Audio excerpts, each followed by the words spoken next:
Hello everyone, কেমন আছেন সবাই? আমি আমার আম্মুর বাগান দেখতে এসেছি। এদিকে দেখি পান গাছে অনেক পান ধরেছে, শিম গাছেও ফুল এসেছে, শশা গাছে শশা ধরেছে। তারপরে এদিকে দেখি কিছু গাছ ছিল, আম্মুকে জিজ্ঞেস করার পর বললো আদা গাছ। তো আমি 4-5টা একটু দেখে নিচ্ছি। এদিকে দেখি মশরোজ আর পর্তুলিকাতেও ফুল এসেছে। তো থানকুনি গাছও লাগিয়েছে আম্মু, মরিচ গাছ।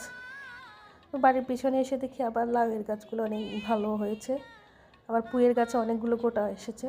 তা আমি বললাম যে পুঁইয়ের গোটা খাবো। আমি বললো যে আচ্ছা ঠিক আছে, তুল রান্না করবো না।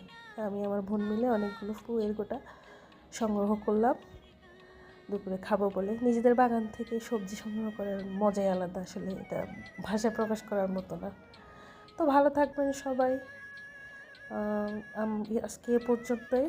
আমার চ্যানেলটাকে লাইক সাবস্ক্রাইব করে দেবেন। ধন্যবাদ সবাইকে।